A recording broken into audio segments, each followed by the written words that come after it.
Sebentar.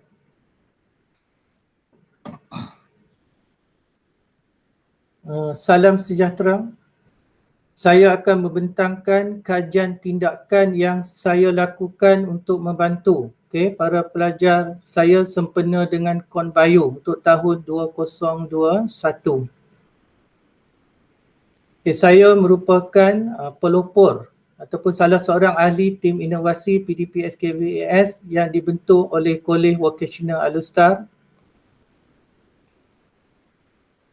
Terlebih dahulu saya ucap terima kasih kepada IPG Kampus Bahasa Melayu atas penganjuran Convention Bahasa Melayu iaitu KonBio tahun 2021.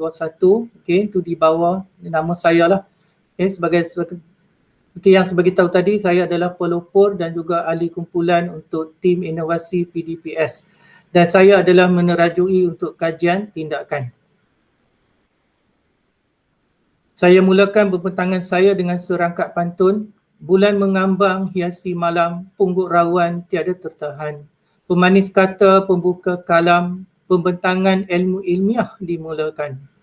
Itu adalah saya, Abdul Muhin bin Abdul Mohsin, juga dikenali sebagai Muhin Bosin, pensyarah unit Bahasa Melayu dan juga pelopor tim inovasi PDPC untuk Kolej Vocational Alustar.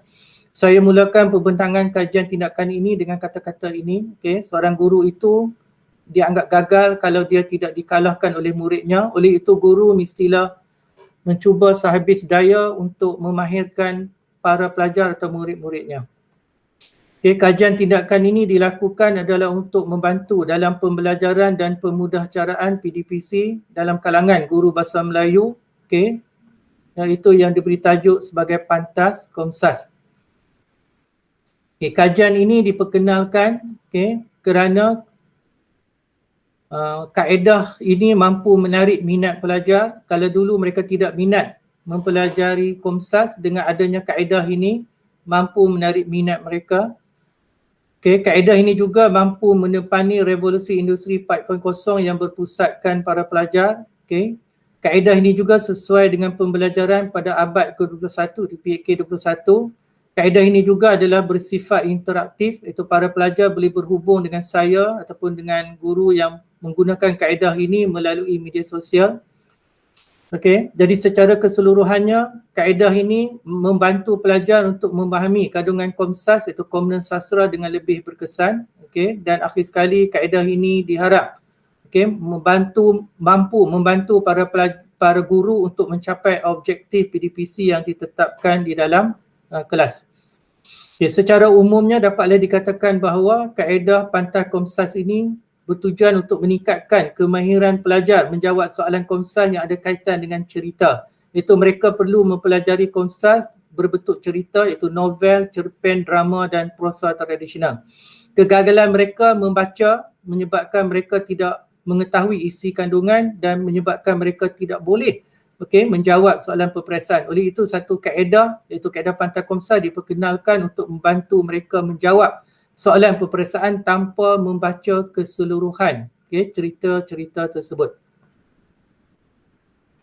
Baik, jadi kaedah Pantas Komsas ini lebih menekankan aspek plot, iaitu jalan cerita. Apabila pelajar memahami jalan cerita secara tidak langsung, mereka akan memahami sesuatu cerita tersebut dengan berkesan. Plot terbagi kepada 5 peringkat tersebutlah. Sama ada novel, cerpen atau drama dan termasuk prosa tradisional. Plot terbagi kepada 5 peringkat utama ini. Dan soalan peperiksaan tidak lari daripada 5 peringkat plot tersebut. Jadi apabila pelajar menguasai peringkat plot tersebut, maka secara tidak langsung mereka akan memahami satu-satu cerita.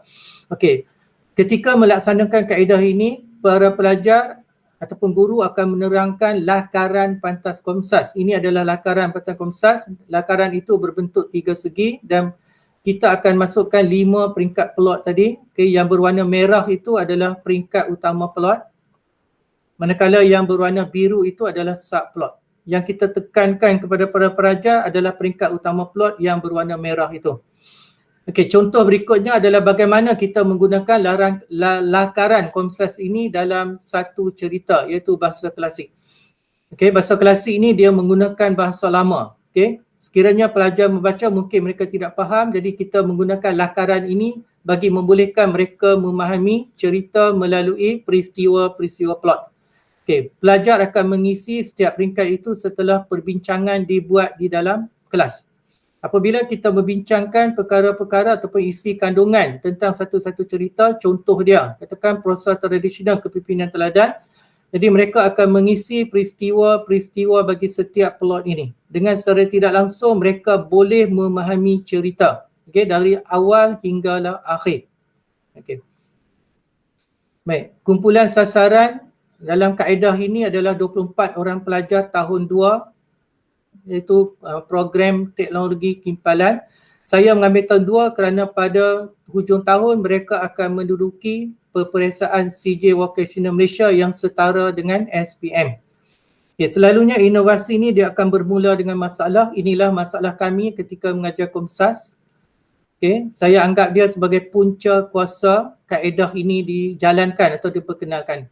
Okay, kita mendapati dalam penilaian akhir tahun lepas atau tahun 2020, daripada 24 orang pelajar itu 96% tidak dapat menjawab soalan Komsas yang ada kaitan dengan cerita kerana mereka tidak membaca cerita-cerita tersebut kerana kurangnya berminat membaca.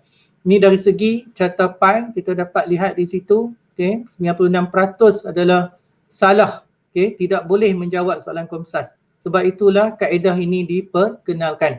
Semasa kita menjalankan kaedah ini, kita melakukan ada 5 metodologi, iaitu pemerhatian, okay, ujian pra, tindak balas sedang aktiviti PDPC, okay, sembahkan latihan bertulis yang kita bagi di dalam kelas atau sebagai kerja rumah, dan juga ujian post yang kita lakukan. Jadi secara keseluruhannya kita dapati bahawa apabila kaedah ini diperkenalkan di dalam kelas, mereka boleh menjawab soalan berbentuk cerita dengan betul. Okay, dalam satu ujian post yang kami lakukan, 100% pelajar lulus dalam kompetisi tersebut.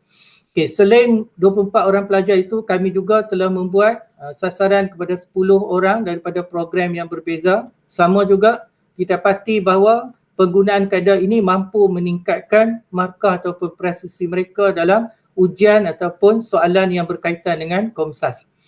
Okay, pada masa yang sama, saya juga turut menguji kaedah ini untuk sekolah aliran perdana daerah Kota Star kerana saya sering dijemput menghadiri ceramah ataupun kelas bimbingan, jadi saya berpeluang mengadakan inovasi ini untuk sekolah-sekolah selain kolej vokasional.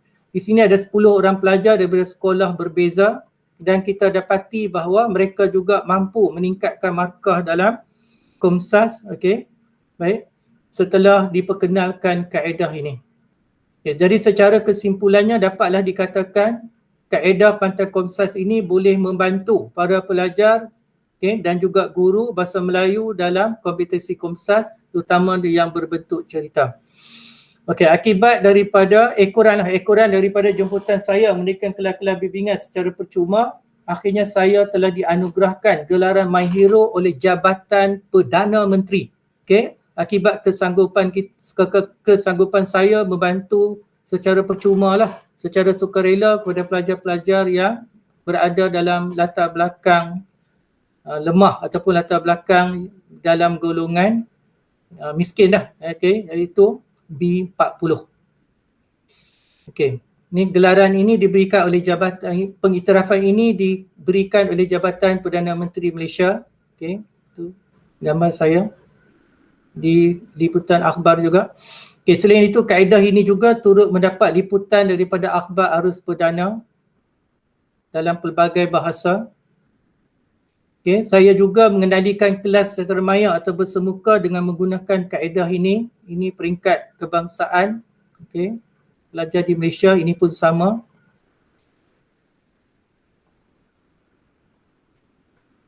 Okay, saya juga telah dijemput untuk membentangkan kertas kerja berkaitan dengan Pantai Komsas, sama ada peringkat antarabangsa ataupun kebangsaan. Okay, gambar ini di sebelah kiri itu adalah peringkat antarabangsa, itu di Langkawi.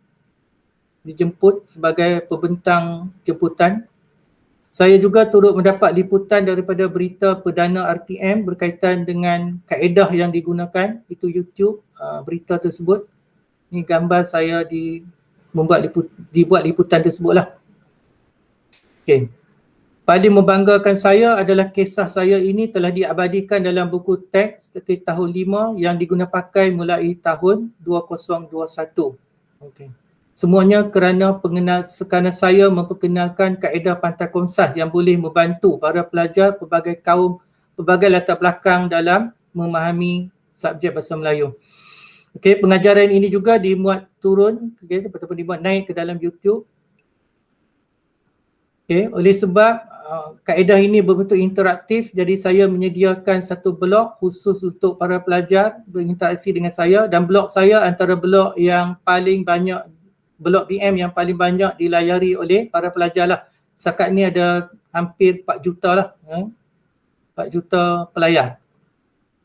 3 juta tu yang lama. Saya juga telah menghasilkan QR code untuk memudahkan para pelajar mengakses kaedah ini. Saya juga turut memberi nilai tambah terhadap kaedah ini dengan mendapatkan hak cipta intelek daripada MacApple tu. Saya juga menghasilkan modul-modul yang menggunakan kaedah ini dan turut digunakan pakai oleh kebanyakan sekolah di Malaysia ataupun di sekitar negeri Kedah. Saya akhiri pembentangan ini dengan serakat pantun lagi. Dari Kedah ke Pekanbarangi, sayembara inovasi kami sertai pantai komsas mengundur diri, lain kesempatan bersuara lagi. Terima kasih.